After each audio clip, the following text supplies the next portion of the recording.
Halo semuanya, selamat datang di podcast Berdebar. Kali ini aku bersama temanku bernama Maulana Aziz Shani, yaitu salah satu mahasiswa di Institut Pemerintah Dalam Negeri atau IPDN yang sebelumnya itu sudah 3 kali mencoba untuk masuk ke dalam institusi ini dan akhirnya berhasil.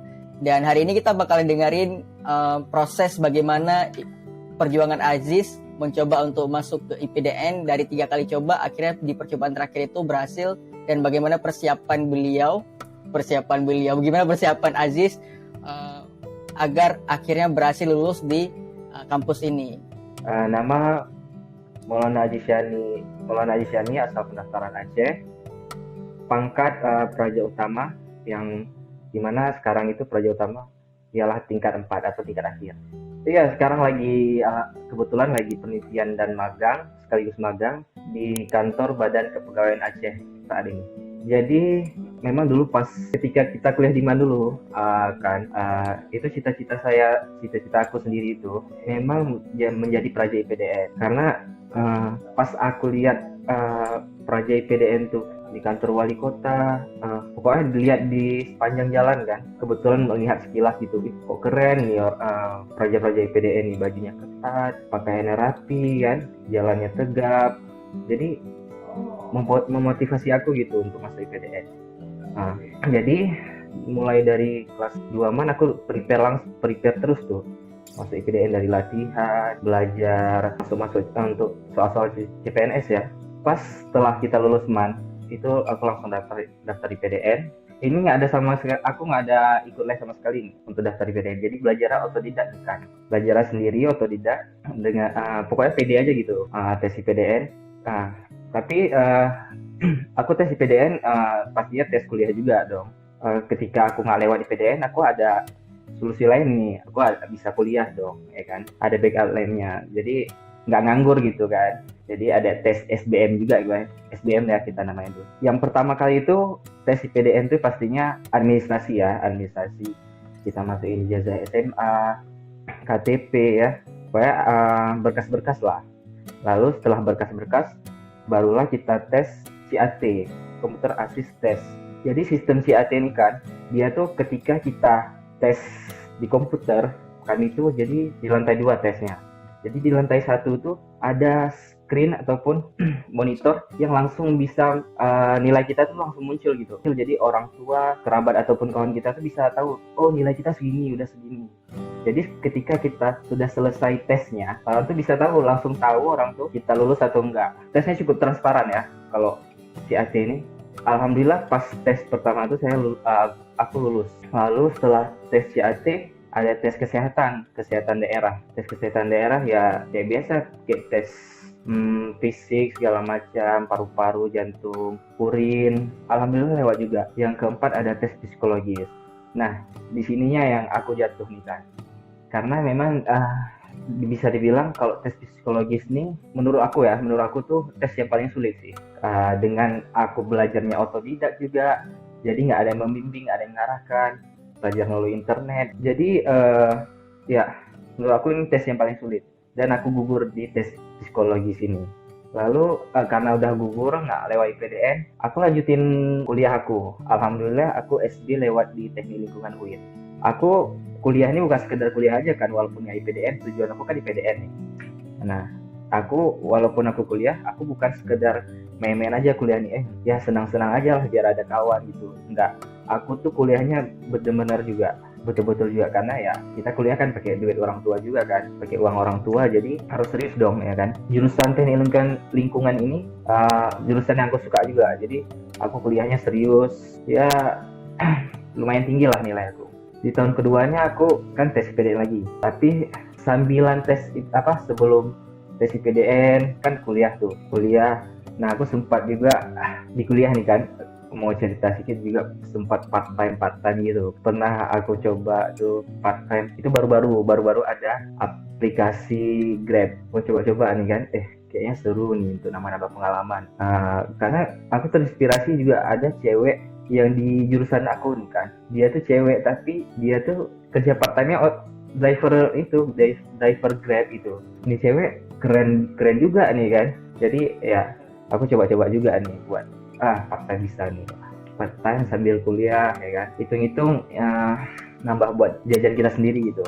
Jadi beban orang tua tuh nggak terlalu besar, kita jadi jarang minta uang sama orang tua gitu.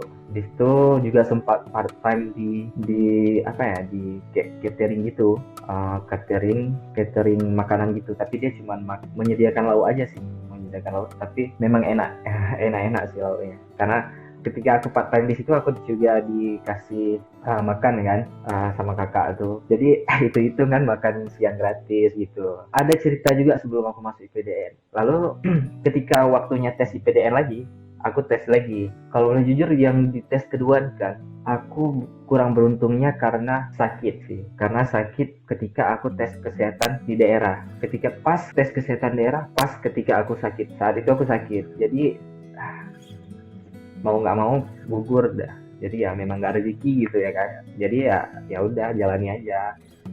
Aku pun masih bisa kuliah kan, kuliah sambil part time. Aku juga sempat masuk himpunan, dan pas masuk di himpunan tuh aku juga menjabat sebagai wabid agama waktu itu kan. Nggak tahu dipercaya kenapa jadi wabid agama, ya karena senior percayakan kepada kita, ya kita harus mengemban tanggung jawab dan tugas itu dengan serius gitu ya kan. Sebenarnya pas tahun ketiga untuk tes IPDN itu, aku tuh udah kurang semangat gitu, kurang motivasi. Salah satu faktornya sih karena mungkin udah nyaman dengan kuliah ya. Perasaan aku nih tuh bilang dalam hati, aku ini udah nyaman sih dalam kuliah. Nilai aku pun bagus. IP aku tuh kan 3,7 lebih lah. 3,7 lebih udah lumayan bagus. Dan kalau boleh cerita lagi nih, aku juga udah direkrut untuk jadi asisten dosen. Itu langsung ditarik sama dosennya karena mungkin dia lihat aku tuh mampu gitu, dengan mata kuliah yang dia ngajar. Jadi aku ditarik untuk jadi dosen, asisten dia. Dan sempat berapa kali kalau ada ujian, kalau ada tugas, bahkan tugas-tugas senior tuh aku yang periksa, dia ngajarin kan, ini periksa gini. Oke Pak, jadi aku periksa. Bahkan sempat senior itu, ada senior yang waktu itu aku angkatan 17, dia kalau nggak salah aku angkatan 15 ya tahun terakhir, tapi masih ngulang 1 MK, dan aku disuruh ngajarin dia. Waktu disuruh ngajar dia tuh aku kan nggak enak, ini senior nih, aku masa aku yang ngajarin. Tapi udah nggak apa-apa, nggak usah takut, abang tuh baik dia, kata bapak tuh. Oh ya Pak, jadi di satu materi ya aku ngajarin dia. Makanya yang disitulah yang buat aku nyaman di teknik lingkungan. Jadi untuk masuk IPDN lagi itu jadi kurang semangat. Di sini aku udah nyaman gitu, udah, bahkan aku dengan kawan aku di teknik lingkungan yang udah bisa dibilang lah CS sendiri, CS di teknik lingkungan di kuliah, CS di kuliah, itu kawan cewek ya, Adel, udah deket banget, udah CS di kuliah. Kami itu target ketika lulus di teknik lingkungan mau kerja di perusahaan Danon Aqua. Dari situ kami udah prepare, keren nih ya kan, kerja di perusahaan Danon Aqua. Cuman kata dia, tapi di perusahaan Danon kita harus bisa bahasa Inggris gitu. Oke, nggak apa-apa Del, kita prepare aja bahasa Inggris kita biar lebih bagus kan. Kalau bisa ikut les, biar speaking kita bagus bahasa Inggris. Udah sampai kepikiran kayak gitulah. Udah ada tujuan gitu di teknik lingkungan, kalau lulus kemana gitu ya kan. Pas mau tes IPDN dibuka lagi, itu keluarga aku, terutama mama aku tuh bilang, bang, nggak daftar IPDN lagi, ditanya sama aku. Kayaknya enggak mah, aku bilang kan, abang udah passion di teknik lingkungan, aku bilang gitu. Udah nyaman abang di teknik lingkungan mah. Abang pun kan udah ditarik jadi asisten dosen Pak Ol nih kan, namanya Pak Ol kan, Pak Ol, dia kami panggil Pak Ol. Nggak apa-apa bang, tes aja lagi, siapa tahu rezeki abang tahun ketiga nih. Tapi mak, ya enak di teknik lingkungannya abang udah nyaman kali ya. Aku bilang kan sama mama aku, udah nyaman nih, jadi kawan-kawannya udah mantap kan, udah klop gitu. Di situ ya abang pun memang passion di teknik lingkungan, dengan IPK udah 3,7 lebih. Terus udah ditarik jadi asisten dosen, ya pasti ya gimana ya, udah ada rencana setelah lulus abang kuliah, setelah lulus abang kerja di Danon kan. Jadi udah adalah rencana yang kita buat tuh setelah kita lulus kita kerja udah ada lah pokoknya, udah ada gambaran semuanya. Pokoknya di teknik lingkungan tuh udah gimana kan ya, udah dapat chemistry-nya gitu kan. Jadi ya gimana ya, ketika kita udah ada saat berada di posisi nyaman, pasti kalau disuruh untuk ngubah haluan pasti ya malas gitu istilahnya. Ih, aku ini udah ada bagus di sini. Ketika kita disuruh mulai ulang dari awal lagi kan gitu, kita suruh mulai ulang dari awal, jadi pastinya kan nggak enak gitu ya kan. Apalagi kita udah nyaman, udah mantap nih kita, IPK aku pun nggak jelek di teknik lingkungan kan, bagus gitu. Track recordnya bagus tuh. Dari naik terus kan, salah aku dulu semester 1 3,3 IP, habis itu naik terus, jadi bagus track recordnya. Habis itu pun aku udah dipercaya sama senior untuk apa ya, jadi kalau nggak salah aku dipercaya jadi koordinator PBAK ya kan, PBAK kita di UIN ya kan, untuk apa, penerimaan mahasiswa baru. Jadi aku koordinator di Fakultas Saintek kalau nggak salah, aku Fakultas Saintek. Nah, untuk mahasiswa barunya, koordinatornya aku dipercaya sama seniornya.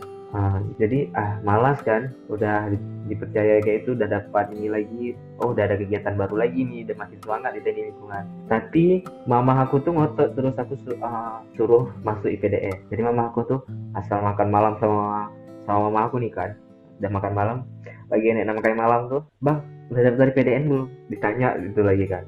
Belum mah, bisa ditanya lagi kan, bang udah daftar IPDN, tiap hari gitu kan. Bayangin kan, kita kan segitu, udahlah dalam hati, ya udahlah kan, ya udahlah, karena mama aku udah suruh nih kan, orang tua lagi kan, orang tua kita sendiri, ya udah daftar aja dah. Masalah nggak lewatnya ya itu urusan Tuhan ya, kita berusaha aja ya kan. Yang penting kita ikhtiar aja dulu, berusaha ikhtiar kan. Taunya tes CAT lewat kan, di tes ketiga tes CAT lewat, tes kesehatan lewat, terus tes psikologi yang bagi aku tuh yang paling sulit tuh tes psikologinya lewat juga. Wih, lewat nih. Terus mah abang lewat tes psikologi, nggak ada les, nggak pernah les kan, sumpah. Aku tuh belajar otodidak untuk tes IPDN sendiri. Nah, untuk tips dan triknya nanti lah ya kita bahas ya, oke. Terus gue bilang, mah ini abang lewat tes psikologi. Iya bang, iya mah. Terus minggu depan berangkat pantukir kan. Wah, udah ada jadwal berangkat pantukir gitu. Sedangkan aku dipercaya jadi koordinator PBAK. Pas pokoknya ketika aku berangkat pantukir, tes di pusat di Jatinangor tuh, di kampus IPDN pusatnya, PBAK mulai gitu. Jadi padahal udah percaya jadi koordinator kan, terus beradu lah gitu. Terus terakhir gue dengan gak enak hati minta izin sama senior, minta maaf sama senior di teknik gue, bang aku chat dari bang, mohon maaf Ajis gak bisa mengemban jabatan jadi koordinator saya karena Ajis lewat pantukir PDN bang. Jadi mau nggak mau Ajis harus berangkat ke Jatinangor untuk melaksanakan tes pantukir. Terus ya udah nggak apa Ajis, nanti biar koordinator Saintek diganti dengan Piari saja, kata dia. Siap. Oke bang, makasih ya bang, mohon maaf sebelumnya. Ya Ajis nggak apa-apa, kata dia. Oke lah. Terakhir aku berangkat ke Jatinangor, ya kalau suasana Jatinangor tuh lumayan ini ya, sejuk kan. Jadi pas kalau di Aceh kan panas, tapi sampai Jatinangor tuh sejuk, tapi kadang-kadang panas juga gitu, sejuk panas gitu. Sampai di sana tes lagi, tes kejiwaan, tes kejiwaan lagi ya, ada tes psikologinya lagi, ada tes apa ya, ada tes kesehatan 2. Nah, aku sempat sakit sih sekitar 2 hari di Jatinangor karena beradaptasi ya. Pas pantukir itu aku sempat sakit 2 hari. Jadi kami itu tes pantukirnya tuh sebulan kan, kalau salah aku sebulan ya. Iya, kurang lebih sebulan sebulanan kami tes kesehatan sempat 2 kali ya, tes kesehatan. Ada kesehatan luar, tubuh luar, ada kesehatan bagian dalam tubuh. Nah terus pokoknya aku sempat sakit 2 hari, alhamdulillah sembuh. Pas sebelum mau ke tes kesehatan di pusat tuh, aku alhamdulillah sembuh. Itu sembuhnya, jadi lucunya gini kan, ada cerita lucunya. Jadi pas kan aku tuh sakit, jadi karena sakit aku minta dikerokin badan aku sama inilah kawan-kawan Aceh aku kan di barak, tolong kerokin kan, biar enakan badan kan kita gitu kalau biasa dikerokin. Jadi 2 hari selanjutnya rupanya tes kesehatan. Nah pas kesehatan tuh tes kesehatan kan dibuka kita baju-baju kita dilihat kan badan kita ada bekasnya kan gitu. Jadi ditanya sama ini kan sama dokter TNI itu, ini kenapa, padahal dia udah tahu tuh kenapa kan, dia cuma bercanda aja. Siap pak, habis dikerok pak kemarin pak. Oh iya nggak apa-apa bagus, mantap tuh, biasa tuh ya kan, kita orang Indonesia memang sering dikerok kata dia. Iya pak, siap pak, bagus. Ya, biasa aja dikerok itu kan bukan ini kan, bukan luka atau gimana, itu biasa. Tapi nggak nampak jelas gitu, masih ada tapi nampak bekas sedikitnya gitu. Jadi lucu aja gitu, masih ada bekas kan. Jadi kalau teringat pantokir aku masih teringat, dulu aku pantokir pas kesehatan masih ada bekas kerok, ditanyain sama ini yang petugas medisnya, aduh lucu gitu. Terus ya alhamdulillah tes terakhir itu tes semapta, tes fisik ya, tes fisik, push up, lari, pull up, lari yang K8, terus apa lagi ya, pokoknya ada push up, sit up, lari, pull up, lari yang K8, itu aja sih. Nah terus setelah semapta itu barulah ini diumumin. Jadi kami dikumpulin di luar barak tuh kan, diumumin terus jadi perkontingen aja gitu kan, diumumin. Jadi Aceh dikumpulin satu tempat, bisa diumumin siapa yang lewat siapa yang nggak lewat gitu.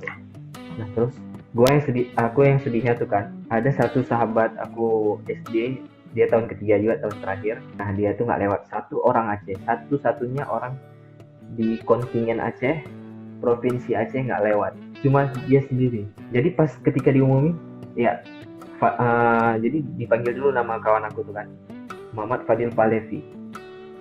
Ya Aceh cuma satu orang nggak lewat tuh. Berarti dia nggak lewat kan, dalam hati aku tuh mau antara berarti yang lain kan lewat gitu. Aku bingung tuh mau sujud syukur, tapi aku tuh bingung karena di satu sisi aku kan bahagia, di satu sisinya lagi sahabat dari SD memang benar-benar baik orangnya, itu dia nggak lewat gitu. Aku bingung, jadi mau bersyukur atau sedih, jadi bingung. Terakhir karena aku lihat kawan-kawan aku sujud syukur semua, terakhir aku sujud syukur kan. Terus sujud syukur, itu setelah sujud syukur tuh itu aku kan pelukan kami, itu bahagia kan lewat. Itu bilang, siapa aku peluk, kalau nggak salah si Apri, ada kawan. Aku bilang gini, Pri, si Fadil gak lewat Pri, sambil nangis gitu ya kan, sambil nangis karena antara bahagia dan sedih. Kenapa Fadil nggak lewat, padahal orangnya baik lah gitu, fisiknya bagus, atlet karate, kalau nggak salah aku di Bandar Aceh sempat juara 2 di tes kesehatan, pokoknya nggak lewat. Nah gitulah, jadi perjalanan aku masuk IPDN, dan akhirnya sampai sekarang di sini aku udah tingkat 4 praja utama. Kan di akhir ada ini kan, ada tes fisik ya kan. Nah tes fisik itu hanya ada di Pantokir aja atau di daerah juga ada tes fisik? Kalau tes fisik pastinya di Pantokir aja sih. Kita ngomongin persiapan nih, persiapan Ajis hingga akhirnya bisa lewat semua tahap kan. Yang pertama dari CTA, kemudian kesehatan, mungkin bisa dijelaskan juga gimana cara menjaga kesehatan, menjaga kebugaran, dan yang terakhir di bagian psikotes. Karena yang aku tahu ada banyak juga tuh orang tes IPDN, mereka ngambil les psikotes, kemudian diambil les fisik. Yang notabene sebenarnya harganya cukup mahal gitu kan, nggak semua orang bisa afford untuk ambil les itu. Betul. Jadi mungkin ada tips dari Ajis itu kan, gimana caranya bisa tetap melewati seleksi itu dengan persiapan walaupun tidak ambil les ya gitu.